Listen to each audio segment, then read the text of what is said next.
नमस्कार, के न्यूज के मंच पर आपका स्वागत है। के न्यूज नेशनल में अब तक की देश विदेश की बड़ी खबरों पे एक नजर डालते हैं। अफगानिस्तान अब इस्लामिक अमीरात बन चुका। पूरे देश में अफरा तफरी के बीच उन लोगों के नाम सामने आए हैं जिनके हाथ में अब तालिबान सरकार की कमान होगी। अफगानिस्तान की राजधानी काबुल में सैकड़ों भारतीय फंसे हुए हैं। इसमें उत्तर प्रदेश के 18 लोग भी शामिल। उन्होंने भारत सरकार से वतन वापसी के लिए गुहार लगाई। अफगानिस्तान पर तालिबान के कब्जे के बाद संयुक्त राष्ट्र सुरक्षा परिषद की आपातकालीन बैठक तैनात हुई है। टोक्यो ओलंपिक की शुरुआत 24 अगस्त से हुई थी। इससे पहले मंगलवार को प्रधानमंत्री मोदी ने भारतीय पैरा एथलीटों से बात की थी।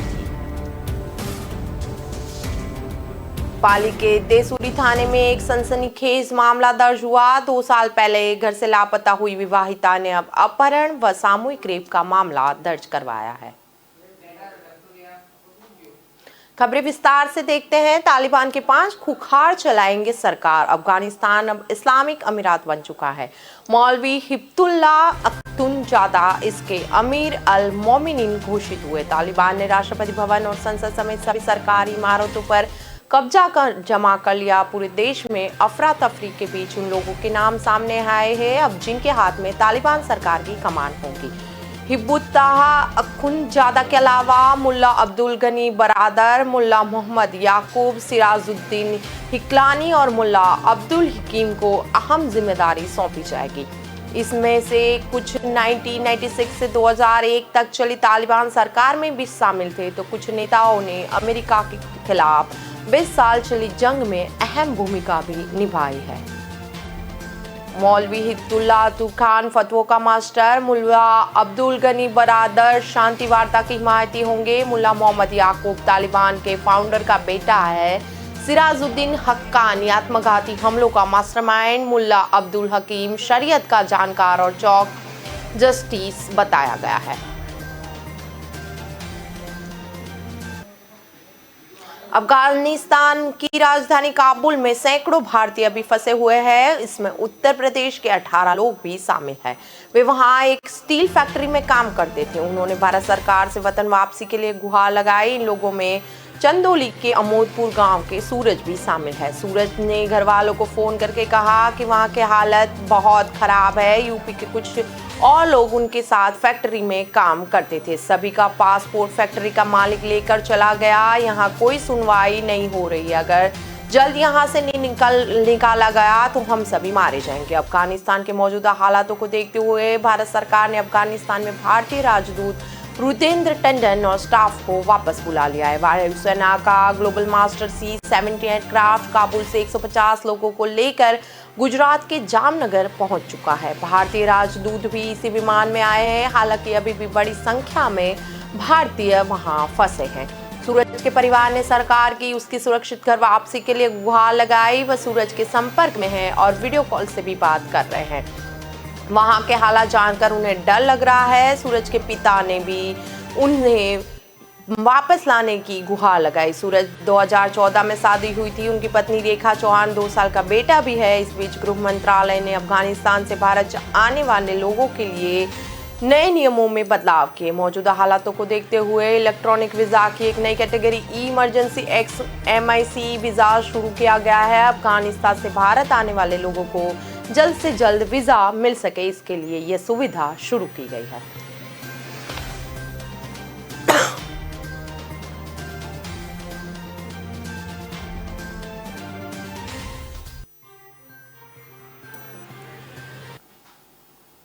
अफगानिस्तान पर तालिबान के कब्जे के बाद संयुक्त राष्ट्र सुरक्षा परिषद की आपातकालीन बैठक हुई।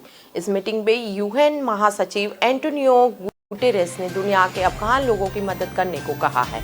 गुटेरेस ने कहा, अफगानिस्तान के लोग आत्मसम्मान से जीना चाहते हैं। उन्होंने लंबे वक्त से जंग और उसके दुष्परिणाम देखे हैं। आज उन्हें समर्थन और मदद की जरूरत है। इस मीटिंग की अध्यक्षता भारत कर रहा है। भारत ने साफ तौर पर आतंकवाद को लेकर जीरो टॉलरेंस पर जोर दिया। साथ ही में कहा कि अफगानिस्तान की जमीन का इस्तेमाल आतंकवाद को बढ़ावा देने के लिए नहीं होना चाहिए। मीटिंग में UN महासचिव गुटेरस ने कहा कि आने वाले कुछ दिन अहम होंगे। दुनिया अभी हालात पर पैनी नजर रखे हुए है। इसमें अफगानिस्तान के लोगों को अकेला नहीं छोड़ना है। कोई देश शरणार्थियों को वापस न भेजे। गुटेरस ने तालिबान से भी एक अपील की। कहा, मैं सभी पक्षों और खासकर तालिबान से अपील करना चाहूंगा कि वे लोगों की जान बचाए और उनकी मानवीय जरूरतों को पूरा करें। हजारों लोग बेघर हो चुके हैं। आम नागरिकों की हर कीमत पर रक्षा की जानी चाहिए। यूएन महासचिव ने आगे कहा, अभी देशों और सभी पक्षों की ये जिम्मेदारी है कि वे जीवन रक्षक चीजों को जरूरतमंदों तक पहुंचाने के लिए हर मुमकिन कोशिश और व्यवस्थाएं करें। मैं सभी देशों से ये अपील कर रहा हूं कि वे रेफ्यूजियों को वापस न भेजें बल्कि उन्हें स्वीकार करें। टोक्यो पैरालंपिक की शुरुआत 24 अगस्त से हो रही है। इससे पहले मंगलवार को प्रधानमंत्री मोदी ने भारतीय पैरा एथलीटों से बात की। इस दौरान पीएम मोदी ने आप सभी विजेता और रोल मॉडल तय कहकर खिलाड़ियों का हौसला भी बढ़ाया था। प्रधानमंत्री ने कहा कि कोई मानसिक तनाव लेने की दरकार नहीं है, अपना सर्वश्रेष्ठ प्रदर्शन करना है। प्रधानमंत्री ने दिव्यांग खिलाड़ियों के जीवन में आई चुनौतियों के बारे में भी पूछा था। साथ ही उन्होंने परिवार के योगदान को सहारा और टोक्यो में अच्छे प्रदर्शन के लिए खिलाड़ियों पर से दबाव कम करने की कोशिश भी की। वर्चुअल बातचीत में प्रधानमंत्री ने खिलाड़ियों का हौसला अफजाई किया। उन्होंने कहा कि आपने जिंदगी के खेल में संकटों को हराया है और कोरोना महामारी से बड़ी परेशानियों को भी अभ्यास नहीं रुकने दिया। उन्होंने कहा, आप बिना किसी मानसिक बोझ के साथ खेलिए। सामने कितना मजबूत खिलाड़ी क्यों न हो, उसकी चिंता किए बिना आप सर्वश्रेष्ठ प्रदर्शन दीजिए। तिरंगा लेकर आप टोक्यो में सर्वश्रेष्ठ प्रदर्शन करेंगे तो पदक ही नहीं जीतेंगे बल्कि नए भारत के संकल्प को नई ऊर्जा भी देंगे। मुझे यकीन है कि आपको जोश और हौसला टोक्यो में नए कीर्तिमान बढ़ाएगा। बता दें कि पैरालंपिक में 4000 से अधिक खिलाड़ी शिरकत करेंगे। 24 अगस्त से 5 सितंबर तक चलने वाले पैरालंपिक खेलों में भारत का 54 सदस्यीय दल भाग लेगा, जो अब तक का सबसे बड़ा दल है। पैरालंपिक खेलों की स्पर्धाओं में भारत हिस्सा ले रहा है। टीम में देवेंद्र जाजरिया, मरियप्पन थांगवेल और विश्व चैंपियन संदीप चौधरी जैसे खिलाड़ी भी मौजूद हैं, जो पदक के दावेदारों में शुमार है। बता दें कि देश को इस बार पैरालंपिक खेलों में अपनी सर्वश्रेष्ठ प्रदर्शन की उम्मीद है।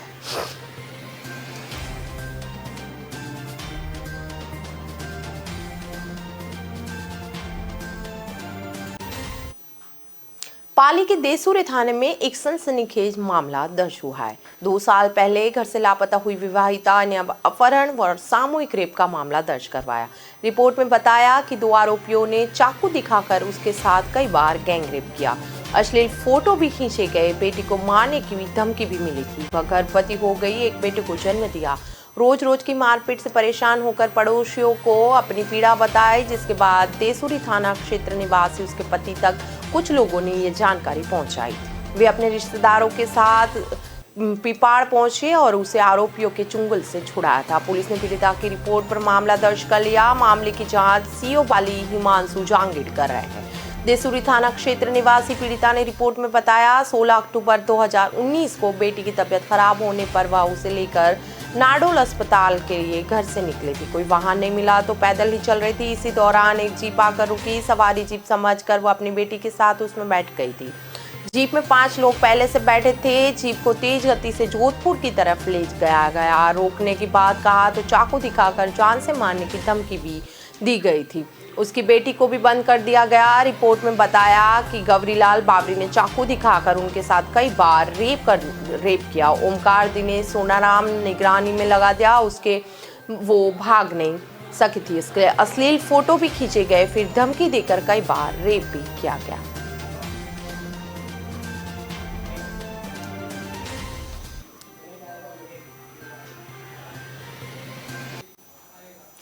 समय हुआ एक छोटे से विराम का। विराम के बाद फिर से मिलते हैं।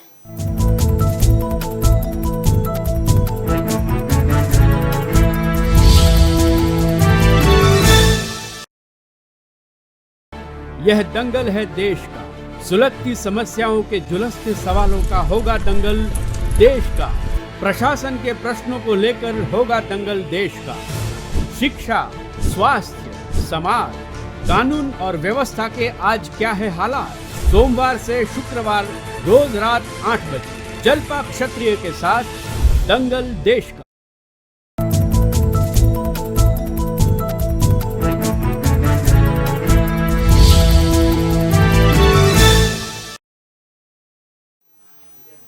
के न्यूज आपका फिर से स्वागत है। गुजरात में एक तालिबान जैसे क्रूर मामला दर्ज हुआ। गुजरात के दाहोद जिले में एक महिला के साथ क्रूरता का मामला सामने आया। यहाँ परिवार के लोगों ने महिला से इस तरह मारपीट की जैसे अफगानिस्तान का कुख्यात संगठन तालिबान करता है।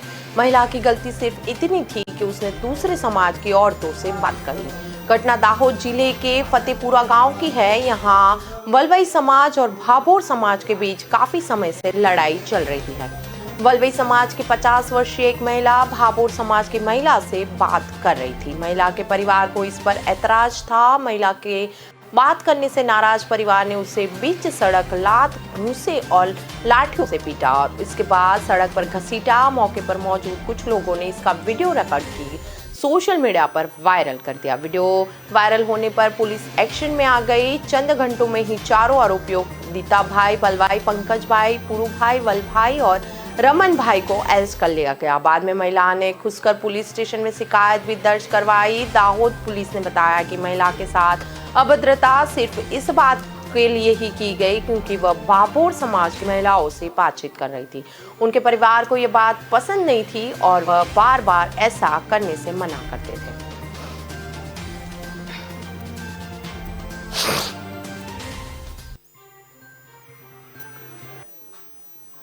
असम के हैलाकांडी में दो गुटों के बीच हुए संघर्ष के बाद कर्फ्यू लगाया गया है। पुलिस के मुताबिक हैलाकांडी के एक स्थानीय बाजार में दो गुटों के बीच कुछ विवाद हो गया था।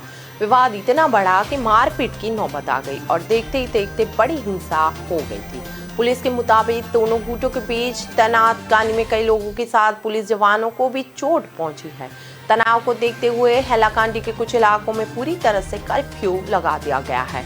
डीएम रोहन कुमार जाक के मुताबिक सेंट स्पोर्ट की गार्डन, नारायणपुरा, इत्तरकांडी व चांदपुर गांव के पूरी तरह कर्फ्यू लागू हो गया है। उन्होंने ये बताया कि इस दौरान मेडिकल इमरजेंसी या फिर कोविड मरीजों को ही आने जाने की अनुमति दी जाएगी। कुछ इलाकों में सभी सरकारी और निजी कार्यालय, दुकानें, वाणिज्य प्रतिष्ठानों और अन्य प्रतिष्ठानों को बंद रखने का आदेश दिया गया है। कर्फ्यू के दौरान किसी भी तरह की आवाजाही, बैठक, सभा या रैलियां का मना है। आधिकारिक आदेश में कहा गया स्थिति की तत्कालीन आवश्यकता के अनुसार यह आदेश पारित किया जाता है। यह सोमवार को रात 10 बजे से लागू हो गया और अगले आदेश तक लागू रहेगा। हैलाकांडी के जिला विकास आयुक्त राणाजीत कुमार लस्कर ने कहा है कि स्थिति तनावपूर्ण है लेकिन नियंत्रण में है। सोमवार रात के बाद से कोई नई घटना सामने नहीं आई है।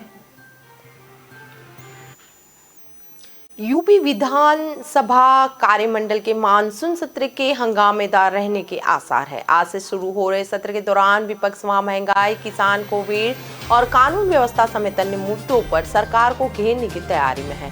वहीं सत्ता पक्ष भी जवाब देने के लिए तैयार है। सरकार के सभी मंत्रियों को पूरी तैयारी के साथ सदन में आने की हिदायत दी गई है। बसपा दल के नेता गुड्डू जमाली, कांग्रेस विधायक दल की नेता आराधना मिश्रा मोना ने भी दिवंगत विधायक को श्रद्धांजलि अर्पित की। इसके बाद सदन की कार्यवाही बुधवार सुबह 11 बजे तक के लिए स्थगित कर दी गई। मुख्यमंत्री योगी आदित्यनाथ ने सदन में दिवंगत विधायक सुरेश श्रीवास्तव, औरैया विधायक रमेश चंद्र दिवाकर, नवाबगंज विधायक केसर सिंह, सलोन रायबरेली के विधायक दल बहादुर कौरी व विधायक देवेंद्र प्रताप सिंह के निधन पर शोक व्यक्त किया था। मुख्यमंत्री के साथ ही नेता प्रतिपक्ष राम गोविंद चौधरी ने भी दिवंगत विधायकों को श्रद्धांजलि अर्पित की। सत्र के पहले दिन मुख्यमंत्री योगी आदित्यनाथ ने मीडिया को संबोधित करते हुए कहा कि सत्ता पक्ष गांव, गरीब महिलाओं व विकास के हर मुद्दे पर चर्चा करने के लिए तैयार है। हमें उम्मीद है कि सदन में सार्थक चर्चाएं हो। सपा विधायक एलएनसी सत्र के पहले दिन बैलगाड़ियों से विधान भवन जा रहे थे जिन्हें पुलिस कर्मियों ने रोक लिया। सपा नेता पेट्रोल डीजल की बढ़ती कीमतों के कारण सरकार का विरोध कर रहे थे। इसके अलावा सपा कार्यकर्ताओं ने भी विधान भवन के सामने प्रदर्शन किया था।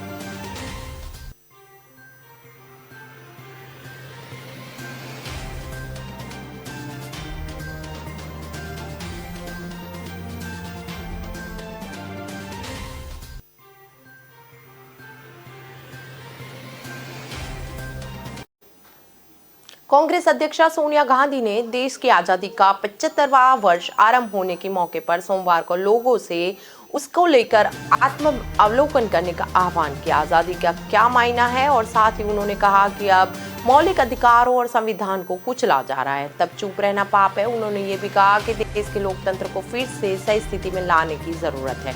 कांग्रेस के मुख्य प्रवक्ता रणदीप सुरजेवाला ने एक अंग्रेजी दैनिक में प्रकाशित सोनिया गांधी के लेख का हवाला देते हुए कहा, जब हमारे संविधान निर्माताओं द्वारा गारंटी के तौर पर दिए गए लोगों के मौलिक अधिकारों को कुचला जा रहा है, तब चुप रहना पाप है।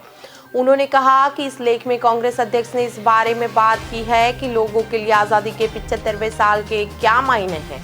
इस लेख में सोनिया गांधी ने कहा कि जब सरकार संसद पर हमले करती है और परंपराओं को कुचलती है, लोकतंत्र को गुलाम बना देती है और संविधान का हनन करने का प्रयास करती है, तो देश के लोगों को इस बारे में विचार करने की जरूरत है, आज़ादी के क्या मायने हैं। उन्होंने कहा कि ये लोग गांधी का चश्मा उधार ले सकते हैं, मगर उनकी दृष्टि गॉडसे की ही रहेगी। सोनिया ने कहा कि कोविड-19 और जलवायु परिवर्तन की चुनौतियों को लेकर भारत की प्रतिक्रिया दुनिया के लिए निर्णायक रहेगी।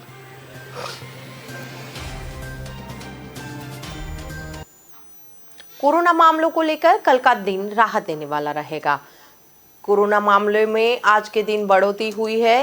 कोरोना के 438 संक्रमितों की मौत हो गई। नए केस का आंकड़ा 154 है, इसके बाद कम है। इससे पहले 15 मार्च को 24,000 जितने नए केस आए थे। सोमवार को एक्टिव केस यानी इलाज कर रहे मरीजों की संख्या में भी 12,000 की गिरावट दर्ज की गई। अब कुल 3 लाख जितने मरीज इलाज करा रहे हैं। केरल में सोमवार को 12,000 नए कोरोना के केस दर्ज हुए। वहां 26 जुलाई को कम से कम केस सामने आए। 26 जुलाई को यहाँ 11,000 लोगों की कोरोना रिपोर्ट पॉजिटिव आई थी। महाराष्ट्र में भी बीते दिन 4,000 नए मामले दर्ज किए गए। यह 16 फरवरी को दर्ज किए गए मामलों के बाद सबसे कम है। देश के 8 राज्यों में पूर्ण लॉकडाउन जैसी पाबंदियां, जिसमें पश्चिम बंगाल, हिमाचल प्रदेश, झारखंड, उड़ीसा, तमिलनाडु, मिजोरम, गोवा और पुडुचेरी शामिल है। यहाँ पिछले लॉकडाउन जैसे कड़े प्रतिबंध लगाए गए। देश के 23 राज्यों और केंद्र शासित प्रदेशों में आंशिक लॉकडाउन है। यहाँ पाबंदियों के साथ छूट भी है, जिसमें छत्तीसगढ़, कर्नाटक, केरल, बिहार, दिल्ली, महाराष्ट्र, राजस्थान, उत्तर प्रदेश, मध्य प्रदेश, हरियाणा, पंजाब, जम्मू कश्मीर, लद्दाख, उत्तराखंड, अरुणाचल प्रदेश, सिक्किम, मेघालय, नागालैंड, असम, मणिपुर, त्रिपुरा, आंध्र प्रदेश और गुजरात शामिल है।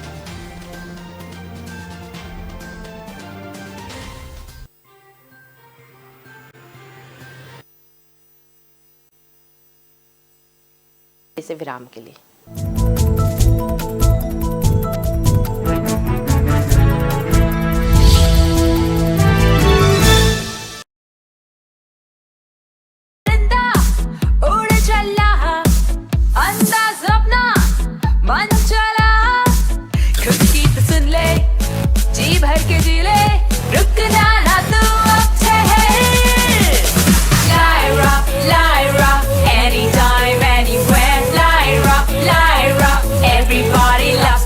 Lyra, anytime, anywhere.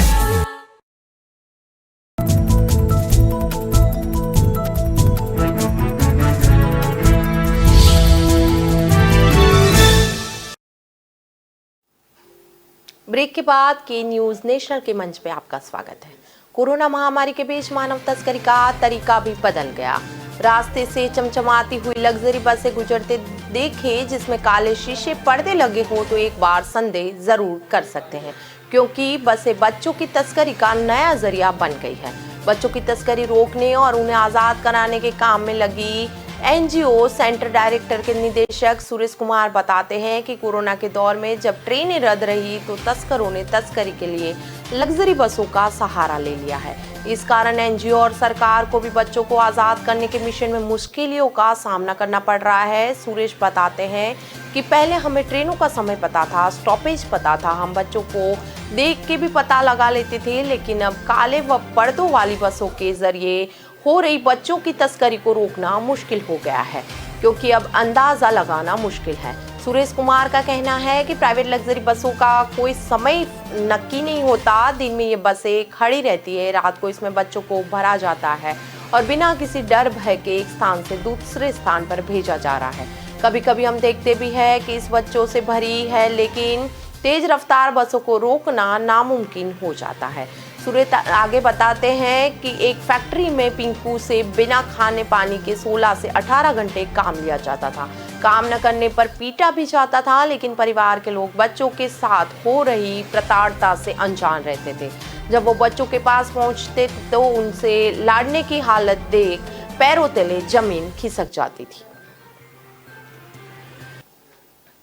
Bharat corona virus के खिलाफ पूरी क्षमता के साथ जंग लड़ रहा है। केंद्रीय स्वास्थ्य मंत्री मनसुख मांडविया ने बताया कि भारत में एक दिन में 88 लाख कोरोना की वैक्सीन लगाकर रिकॉर्ड बनाया। पिछले 24 घंटों के दौरान 88.130 लाख से अधिक वैक्सीन खुराक दी गई, जो एक दिन में अब तक के सबसे बड़ा आंकड़ा है। वहीं राष्ट्रव्यापी टीकाकरण अभियान के तहत अब तक 55.47 करोड़ वैक्सीन की खुराक दी जा चुकी। स्वास्थ्य मंत्री ने अपने ट्विटर हैंडल पर देशवासियों को बधाई देते हुए कहा, भारत ने एक दिन में 88 लाख कोविड-19 वैक्सीन की खुराक लगाकर सर्वोच्च एकल दिवसीय रिकॉर्ड हासिल किया। पिछले 24 घंटे की बात करें तो भारत में 25,000 नए मामले सामने आए, जो कि दिनों में सबसे कम मामले हैं। अब तक 55,000 करोड़ वैक्सीन की खुराक जा चुकी है।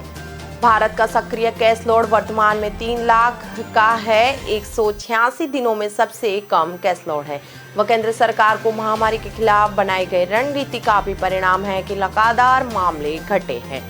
भारत का लक्ष्य दिसंबर 2021 तक 18 साल से ऊपर के सभी लोगों को कोरोना वैक्सीन लगाने का है। अगर कोरोना वैक्सीन की यही रफ्तार रही तो यकीनन यह लक्ष्य जल्द ही हासिल किया जाएगा।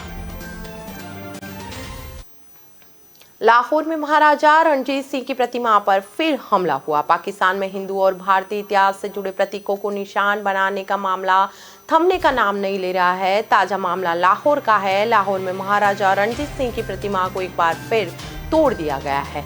तहरीक-ए-लबैक पाकिस्तान संगठन से जुड़े एक व्यक्ति पर प्रतिमा तोड़ने का आरोप लगा है। लाहौर किले के बाहर बनी इस प्रतिमा का अनावरण जून 2019 में किया गया था। तब से लेकर अब तक ये तीसरी घटना है जब इस प्रतिमा के साथ तोड़फोड़ की गई है। इससे पहले 2 बार और प्रतिमा को नुकसान पहुंचाया गया था। इस घटना का एक वीडियो भी सामने आया। इस वीडियो में सफेद कुर्ता पायजामा और टोपी पहनकर एक शख्स नजर आ रहा है जो इस प्रतिमा को तोड़ रहा है। प्रतिमा पर हमला करते समय शख्स नारे भी लगा रहा है। हालांकि वहां मौजूद लोगों ने शख्स को पकड़ लिया और पुलिस के हवाले कर दिया था। तहरीक-ए-लबैक पाकिस्तान की एक राजनीतिक पार्टी है। 2015 में इस पार्टी का गठन किया गया था, लेकिन पिछले साल इस पर प्रतिबंध भी लगा दिया गया था। उत्तर प्रदेश के मुख्यमंत्री योगी आदित्यनाथ यूपी के देवबंद में एटीएस कमांडो सेंटर खोले जाने का बड़ा फैसला किया है। वहीं सहारनपुर विश्वविद्यालय को भी अब शाकंभरी विवि के नाम से जाना जाएगा। ये जानकारी मुख्यमंत्री के सूचना सलाहकार सलभ्रमणी त्रिपाठी ने ट्वीट करके दी है। अफगानिस्तान में तालिबानी बर्बरता के बीच यूपी से बड़ी खबर है। सूबे के मुख्यमंत्री योगी आदित्यनाथ ने देवबंद में एटीएस कमांडो सेंटर खोलने का एक बड़ा फैसला लिया है। वहीं सहारनपुर विश्वविद्यालय का नाम बदलकर अब शाकंभरी देवी विश्वविद्यालय कर दिया गया है। बता दें कि विवि का नाम बदलने का लेकर काफी दिन से चर्चाएं चल रही थी, जिसे आज अमली जामा पहना दिया गया। वहीं देवबंद में एटीएस कमांडो सेंटर खोले जाने पर अपने आप में एक बड़ा निर्णय है। बताया गया है कि इसके लिए देवबंद में 2000 वर्ग मीटर जमीन भी उलाट कर दी गई है। जानकारी के अनुसार इस सेंटर में प्रदेश भर के चुने हुए तकरीबन 1.5 दर्जन तेज तर्रार एटीएस अफसरों की तैनाती की जाएगी। पश्चिमी यूपी में के शामली, मेरठ, बिजनौर साथ साथ आतंकी गतिविधियों को लेकर देवबंद का नाम कई बार सामने आता है। ऐसे में एटीएस कमांड सेंटर बनाने के फैसले को लेकर अलग अलग चर्चा है। इसी साल 21 नवंबर को दिल्ली पुलिस की स्पेशल सेल ने राजधानी में जुटे आतंकी हमलों को नाकाम करते हुए आतंकी संगठन जैश-ए मोहम्मद के 2 संदिग्ध आतंकी गिरफ्तार किए थे।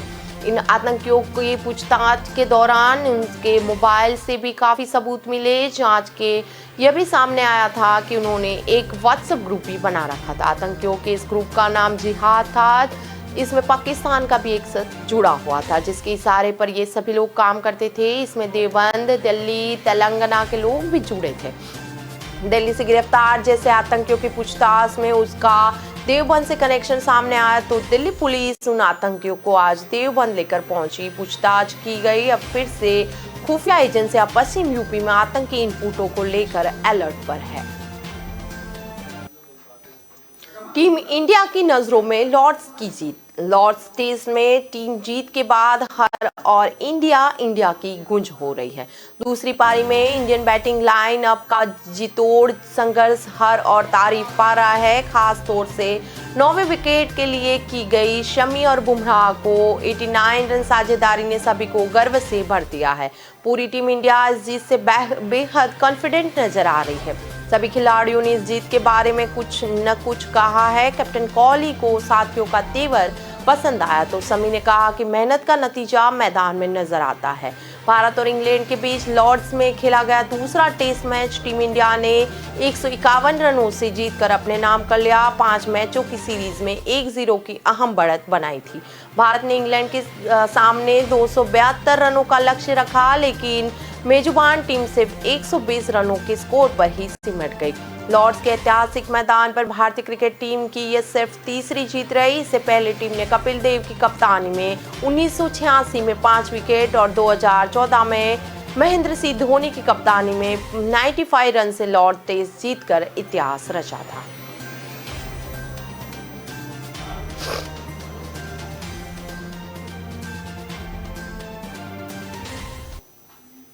अभी देश विदेश की खबरों में बस इतना ही। ज्यादा खबरों के लिए जुड़े रहे की न्यूज के साथ। नमस्कार।